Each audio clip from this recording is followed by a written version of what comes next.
All right, feel free to keep getting coffee. You don't got to rush back or anything. So I just told you a story at the beginning about, how Bono said at age 61 that he had just learned how to sing. He said he can't stand to hear himself in the songs of old. I think that's funny. What? Mikey said he can't either. It looks like we have another person who's not quite a U2 fan in the house. We've been in a series called Jesus and the 12 Steps, and today we are talking about step 10.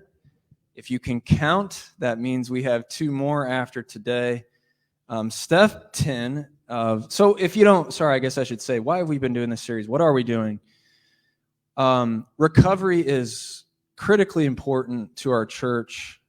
The wisdom of people in recovery has greatly blessed me in the last few years.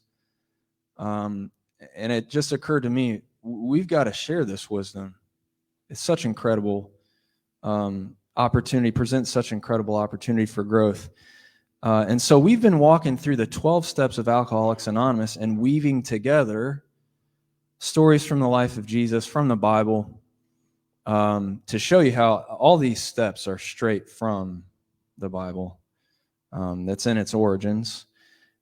So we've been walking through them. We're in step 10 today, which is continued to take personal inventory. And when we were wrong, promptly admitted it. Continue to take personal inventory when we were wrong, promptly admit it. The good news that I've already kind of shared with you this morning is this. I think one of the coolest things about following Jesus, as I've been doing it for a while, I still consider myself a beginner in it.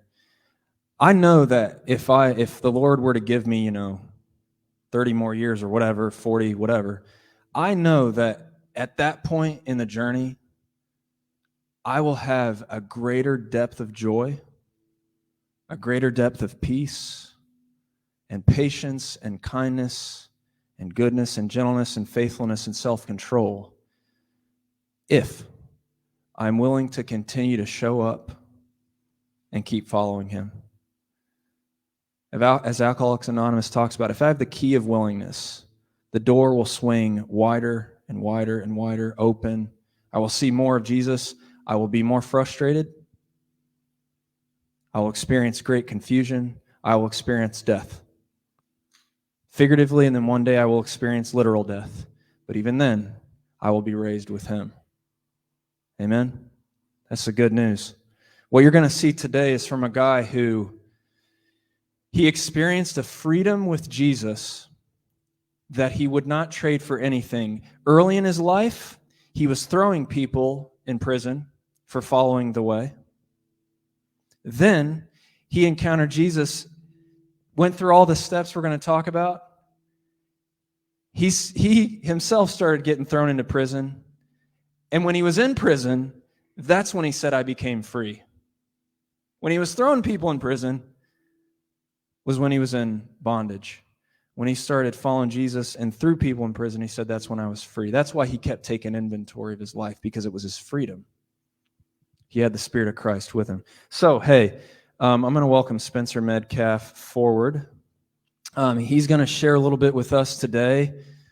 He's very kindly willing to share on his journey of recovery. So he and I are going to take a seat on this couch. Hey, will you welcome Spencer? There you go, right there.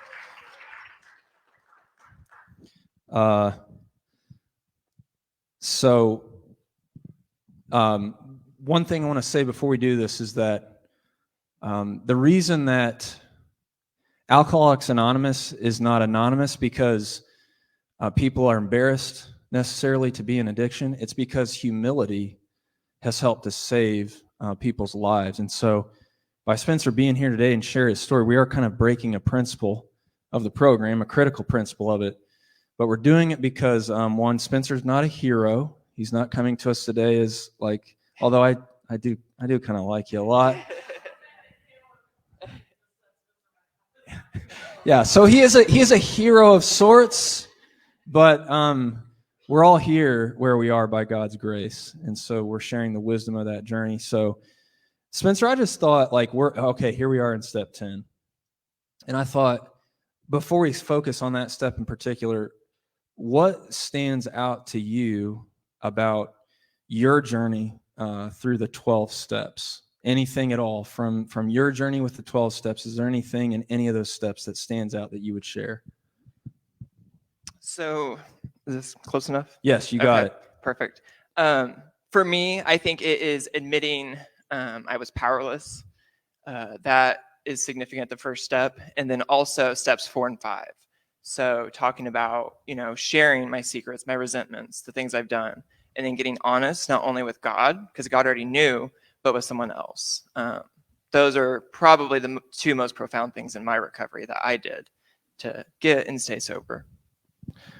I know when I was reading the literature, when I read the chapter on step 1, on admitting, powerlessness, that one was the one that just, because it feels like it kind of goes against like cultural like thinking, like, oh, you're never powerless, you're power, you're in power, you've got control, you can do it, Alcoholics Anonymous, that's what, you can't do it, you've tried, you can't, you need help from somebody else. And the inventory too is just, that's pretty crazy. I'm actually getting ready to do that step with somebody, steps 4 and 5. So not on, okay, good luck. not on alcohol, but as I've said, on performance addiction, things that have kind of kept me stuck in a spiritual sickness. So yeah.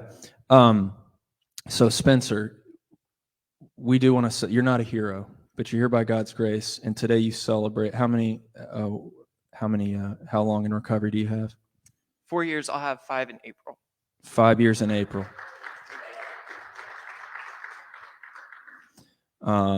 It's been a pleasure to be around you. Spencer and I met, I don't know, 3 years ago, something like that. Yeah, it was about three or 4 years ago. 3. Yeah. Yep. It's just been, so Spencer helped us start Recovery Church.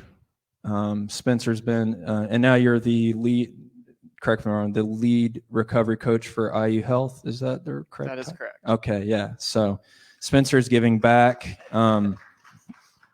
both in the community and through our church.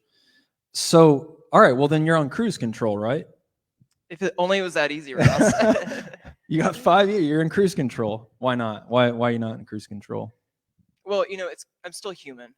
So today I don't necessarily struggle to, I don't crave a drink or a drug, but I was looking at new cars last night. I have a new car, and I still run these obsessions of things that are external that I feel like can fix me. And I think that's a unanimous theme in folks in recovery and humans in general, is that sometimes I don't want to do the work, the spiritual maintenance. So a new Cadillac, that'll fix me, right?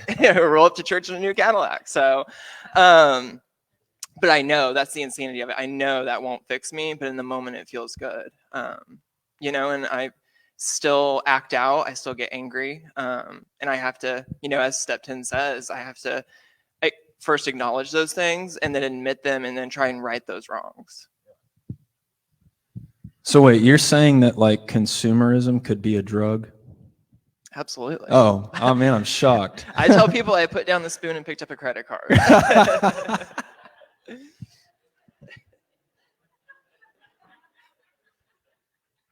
We might have to quote you on social media with that. It's true. I'm much better than I was. But when you're newly sober and you're trying to keep up with the Joneses and things like that, and plus I had just gotten out of prison. I didn't have anything, so all rationalizations, I will acknowledge that. So that reminds me of, and then I will ask you specifically about step 10. So I didn't tell you this in advance, but it reminds me of what you just said of, I believe it was in steps 6 and 7. I was reading about how the experience of the alcoholic is that they almost had this miraculous removal of the desire to drink. And then step 6 and 7 talks about, after you've done the inventory, of having this readiness for God to remove, shortcomings and character defects.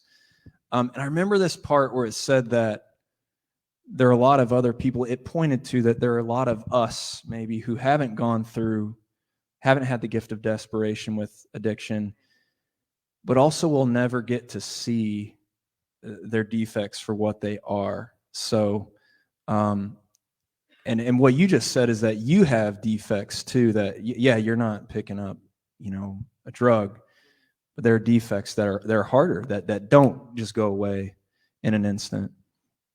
So step 10 is this continual inventory and promptly admitting when you're wrong. I read this part, actually, Caleb shared it with me. This literal inventory that people can do at the end of the day, like questions that you ask, like, do you remember an example of some of those questions? I don't have it in front of me, but No, I can't. yeah, maybe Caleb can throw them up on the post for us. But actually, maybe I have them on. Yeah, let's pull up our text thread, Spencer. You're getting a unique view into a text conversation between me and Spencer. Yeah, it says, when we retreat at night, we constructively review our day. Were we resentful, selfish, dishonest, or afraid? Do we owe an apology? Have we kept something to ourselves which should be discussed with another person at once? Were we kind and loving toward all? What could we have done better? Were we thinking of ourselves most of the time, or were we thinking of what we could do for others? Of what we could pack into the stream of life? But we must be careful not to drift into worry, remorse, or morbid reflection, for that would diminish our usefulness to others. After making our review, we ask God's forgiveness and inquire what corrective measures should be taken. Do people actually do this inventory? So they do. When you're in recovery and you're doing those previous inventories, 4 and 5, 6 and 7, you do a lot of work to clean your side of the street, as we say, to do a lot of internal healing and cleansing. So when you get to a certain point in your recovery, at least for me, and you do things that maybe are self-will run right, or, some of the things that discussed in that, and it feels dirty. It doesn't feel right, and so at least for me, I can acknowledge, like, man, I shouldn't have said that. I shouldn't have done that. I shouldn't have acted that way. So for me, it's more of like a gut feeling of like, I've done all this work to right my wrongs, and then I acted a fool on the road, or honked at somebody, or whatever it is, said things in a meeting. And those things stick with you. At least they do for me. And so that's kind of like my step 10 inventory. Mm-hmm. Other folks do have a list and they go through it. For me, it's more of a feeling and almost instinctual. I know I did something wrong, and I need to review that. Yeah. It's like I'm going to talk about in a minute, like you've learned kind of that's what kind of keeps you in freedom, is not going over to the morbid reflection, but staying, in the practice of taking inventory. Yeah. And that's a fine line, because then you can get obsessed about that, things I've done wrong, that morbid reflection that you spoke about. You can move over into shame where well, hey, I really appreciate you sharing. I appreciate what you're doing for our church community. So thanks for being here. Give Spencer another round of applause. Thank you.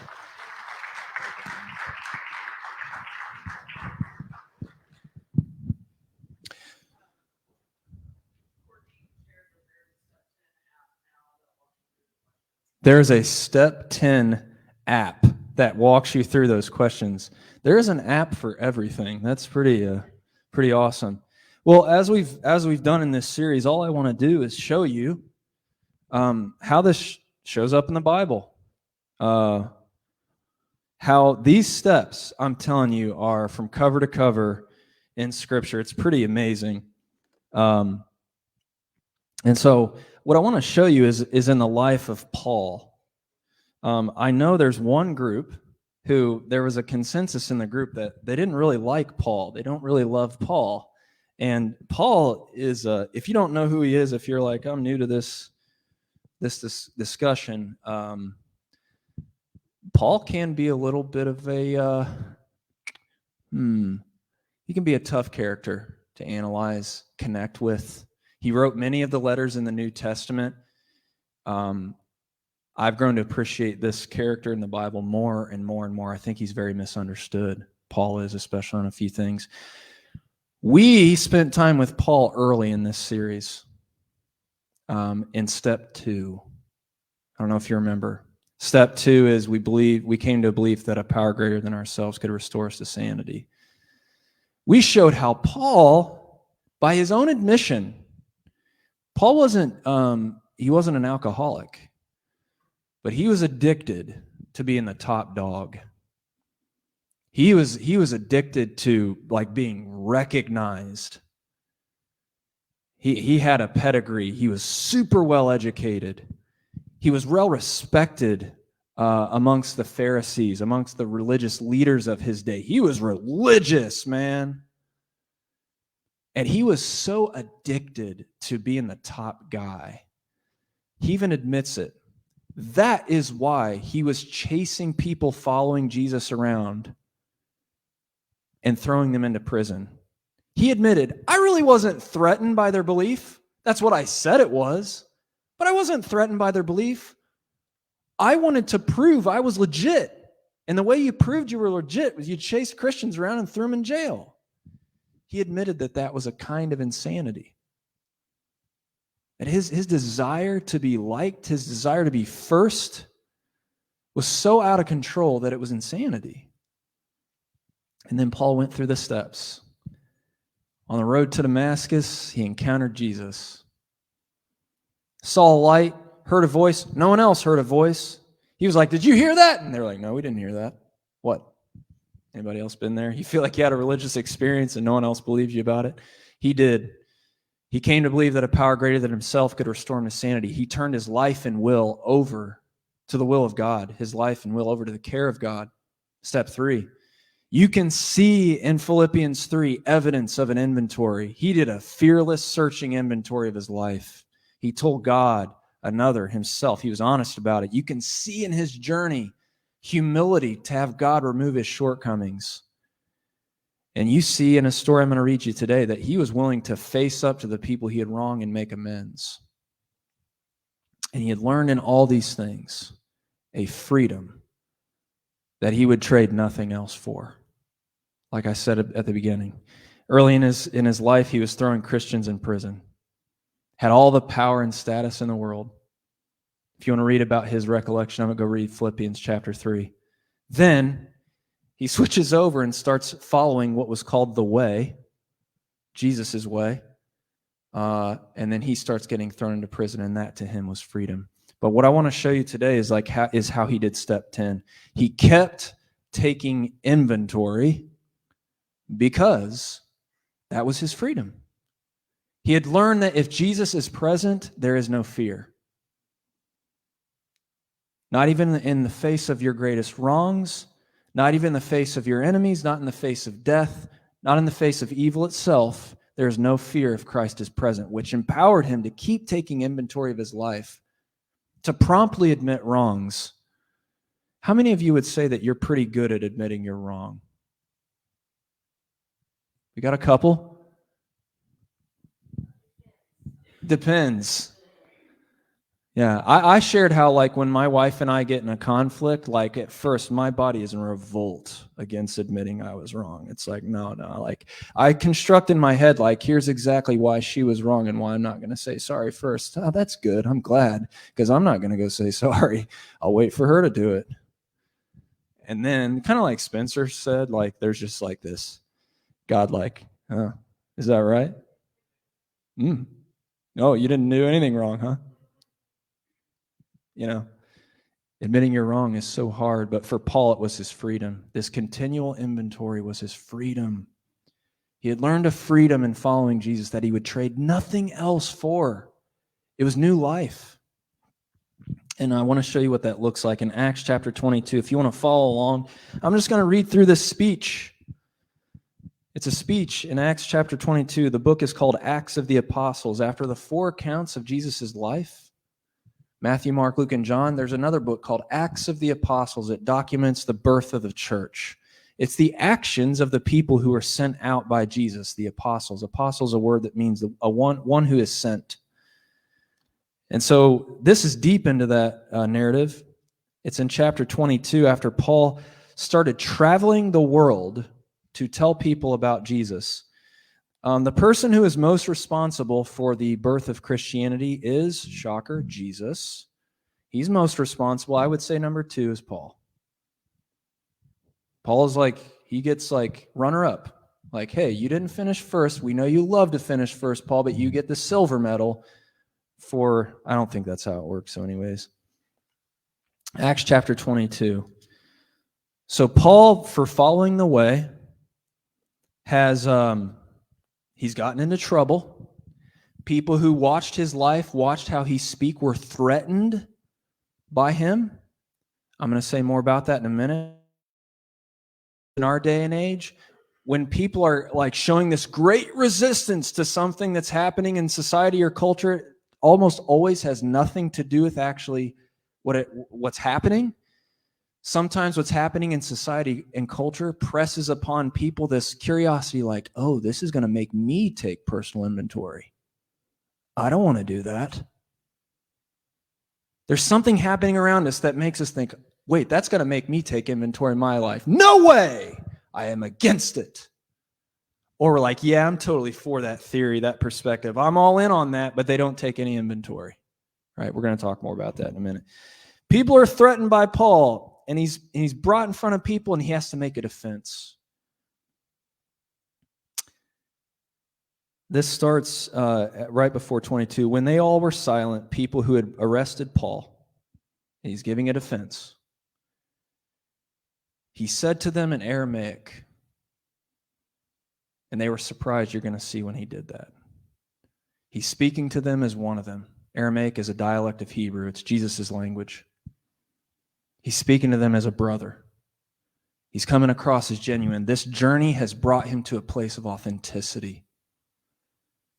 It's incredible how you see Paul here. He's so authentic, so freed, so serene in this speech. Brothers and sisters, listen now to my defense. When they heard him speak to them in Aramaic, they became very quiet. Even though they were mad, they could not argue with his authenticity, his serenity. Then Paul said, I am a Jew, born in Tarsus of Cilicia, but brought up in this city. I studied under Gamaliel and was thoroughly trained in the law of our ancestors. I was just as zealous for God as any of you are today. I persecuted the followers of this way to their death, arresting both men and women and throwing them into prison, as the high priests and all the council can themselves testify.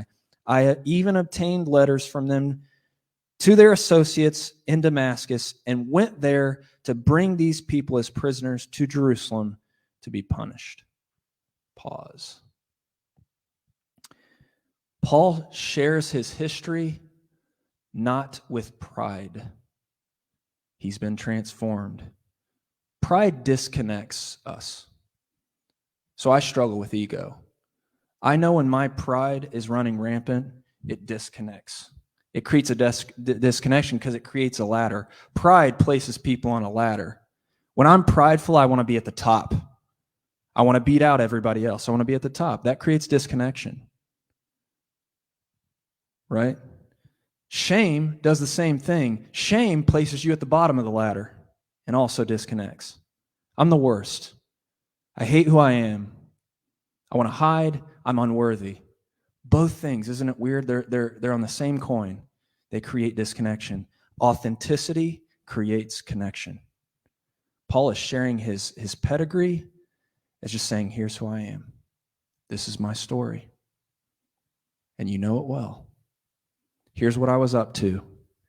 And then, literally, as I was on my way to throw people in prison, I was on the way to go get people and throw them to prison and get my gold medal for being the top dog. About noon, as I came near Damascus, suddenly a bright light from heaven flashed around me. I fell to the ground and heard a voice say to me, Saul, Saul, why do you persecute me? Who are you, Lord? I asked. I am Jesus of Nazareth, whom you are persecuting, he replied. My companions saw the light, Paul says, but they did not understand the voice of him who is speaking to me. Paul is just telling the story he can't help but to tell because it's freed him. It has liberated him. What shall I do, Lord? I asked. Get up, the Lord said, and go into Damascus. There you will be told all that you have been assigned to do. My companions led me by hand into Damascus because the brilliance of the light had blinded me. Do you see how Paul had sponsors? While he was in his blindness, He had people taking him by the hand and leading him to the next step. Do you have any sponsors? You have mentors that you're humbly placing yourself in relationship to help them guide you. I've started to do that this year with the 12 steps because I've been realizing I'm a loner. I can do it on my own, man. Gotten a bunch of A's in my life. I can do this. The 12 steps starts with step 1. I am defeated. I cannot do it on my own. Have you even started that step with your spiritual sickness? Today might be the day. Paul needed sponsors. And here's another one. A man named Ananias came to see me. He was a devout observer of the law and highly respected by all the Jews living there. He stood beside me and said, "Brother Saul, receive your sight." Now that's a sponsor. Somebody who can stand alongside you and knows about blindness. What you're going to see from Ananias, that he too is well respected, but gave it up to follow Jesus. He had been blind once too and had been found, and he said, "Hey, now I'm with you to help you receive your sight." And at that very moment, I was able to see him. Paul's just telling the story he can't help but to tell because it's his liberation story. What's your liberation story? If you're around me, I'm going to keep telling you about the year 2011 when I had a nervous breakdown and met Jesus. I can't help but tell that story because it's my liberation story. I hope you have one too. Then he said, "The God of our ancestors," Ananias did, "has chosen you to know his will and to see the righteous one and to hear words from his mouth." Woo! You will be his witness to all people of what you have seen and heard. You hear Paul's story, the rubber's meeting the road. He said, "I got a mission to do, to be a witness, and I'm doing it right now to you." And Ananias said this. Oh man, I hope I have a sponsor like this in my life. Luckily, I've had a few. Ananias said, "And now what are you waiting for?" Hey, you, what are you waiting for? Huh? Get up, be baptized, and wash away your sins, calling on his name. Ananias spoke some power into his life and said, "Hey, dude, it is time. What are you waiting for? You've seen everything that you need to see to start out on this path. What are you waiting for? You saw the light. You heard the voice. You've seen other people walking this way and you've thrown them to jail. What are you waiting for? It's time to be reborn. It's time to receive the forgiveness that this Lord so desperately wants to give you. It's time to be washed, to be reborn, and to go do this mission. What are you waiting for? There's somebody out there today. I'm not saying this because it's like the religious thing to say. I just know how God works. There's somebody listening right now. God is saying that to you. It's time to take a next step that you've been kind of hesitant about. And today the Lord's speaking to you, saying, get up, be baptized. It's time. When I returned to Jerusalem and was praying at the temple, I fell into a trance and saw the Lord speaking to me. "Quick," he said, "leave Jerusalem immediately because the people here will not accept your testimony about me." Here is where I show you step 10. Here it comes. You ready? Paul's already done his inventory. He showed you. He showed it at the beginning of the speech. You heard it, right? He did a fearless and searching inventory. He said, here's what I was up to. He's about to go deeper with it. Now listen, step 10 is not about morbidly reflecting on your past. We all struggle with that. We just keep on going back to the past because if we think about it enough, then we'll redeem it. If I can think about my past long enough, by God, I'll redeem it. If I can reinterpret my past, or if I can feel guilty about it enough, that will redeem it. You know? Step 10 is not about, this continual inventory is not just going back to the past. It's about the present. But what you're going to see from Paul is his inventory of the present, I think, has shed light on his past. He's seeing new facets of his past. That happens for me all the time. I'll have revelations as I do inventory in the present that make me go, wow. So that's what was going on in the past. Oh man, when I was so angry at that person because they wronged me, I was actually being triggered because of my trauma. And then I responded in anger. You know, sometimes you take inventory in the present and it sheds light on the past. You're not morbidly reflecting on the past. Watch what Paul does here. Lord, I replied, these people know that I went from one synagogue to another to imprison and beat those who believe in you. We already know this, right? Watch what he's about to do. He's about to get real specific in this speech. He's about to reveal a detail he does not have to reveal. He can leave it out. He doesn't have to let this account tarnish his past anymore. But watch, he's learned that taking inventory with Christ has saved his life. Telling the truth about what he was up to has saved his life. And he wants to break open the door so Christ can come in. And telling the truth is what does that. I went from one synagogue to another to imprison and beat those who believe in you. And when the blood of your martyr Stephen was shed, I stood there giving my approval and guarding the clothes of those who are killing him. He doesn't have to reveal that detail. He can leave that part out. But he's found, and I believe in doing this continual inventory, yes, primarily about the present. He's seen something about his past too. He's like, man, I'm going to tell these people this too because I don't have any fear in Christ's presence. This has been my liberation, and so I'll tell it too. I stood by when they stoned that dude. I protected the people who stoned him. He's just telling his story. His liberation story. It saved him. And then the Lord said to me, go, I will send you far away to the Gentiles. And guess what? That's what he did. Paul just tells his story, the one he can't help but tell. Guess what happens? Do people get really excited when you tell your truth? Especially when it's a humble, authentic truth born from your soul? Do people get real pumped and cheer you on? These folks don't. The crowd listened to Paul until he said this. Then they raised their voices and shouted, rid the earth of him! He's not fit to live! That is why we don't practice inventory. It's easier. It's easier not to.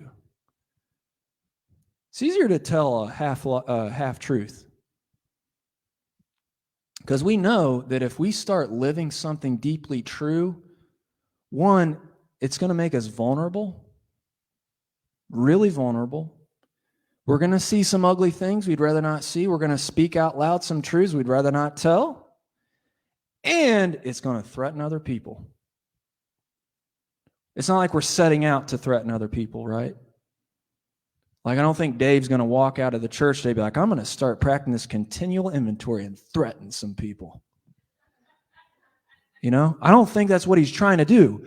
But when you live authentically from a place of humility, where you're not trying to save yourself, you're not trying to be first, that's threatening to people, because most of us, including myself, spend a lot of time trying to save yourself and try to be first. When someone comes along with brutal honesty and authenticity, I'm like, what is wrong with you?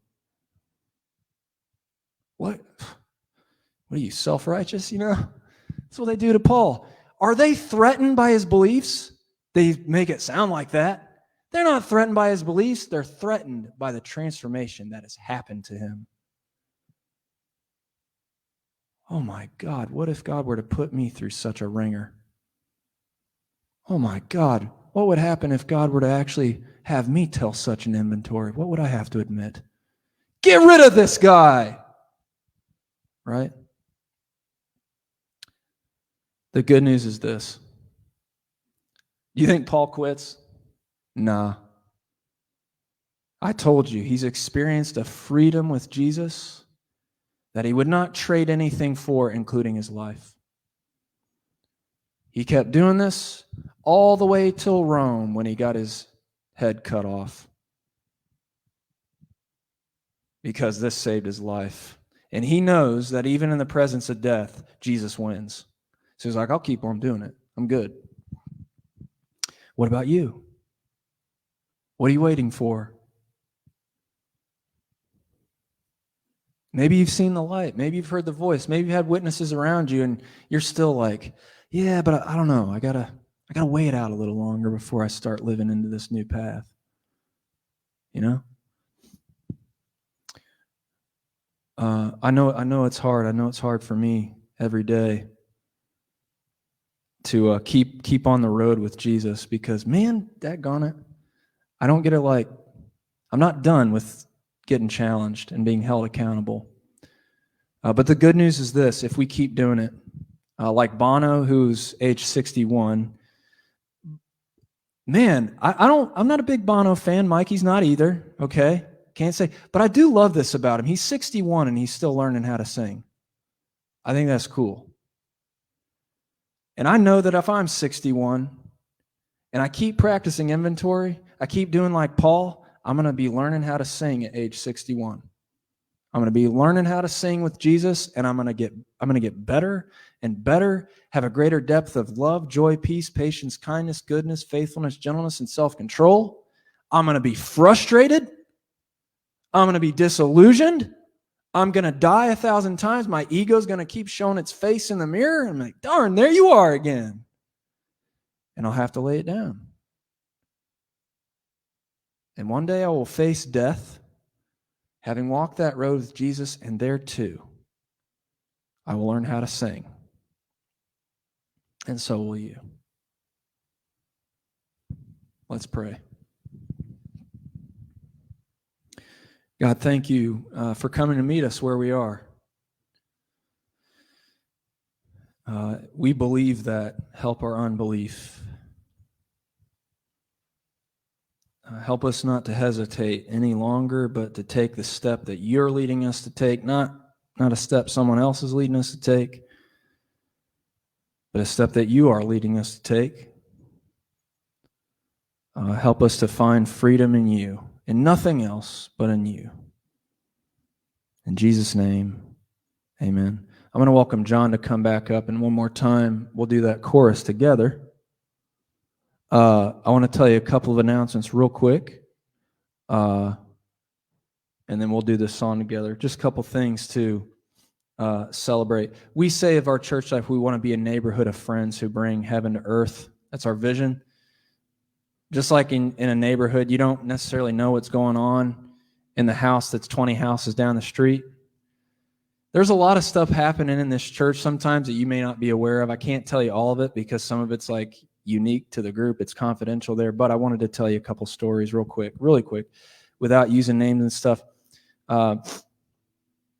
There's just somebody like in our church, in one of our groups, one of the houses, I guess you would say, in our neighborhood, who's been fighting for recovery, and he texted me, and he's got a year coming up. When we first met him, he was in his first week. He's got a year coming up, and he texted me because he's had a court situation we've been following with, and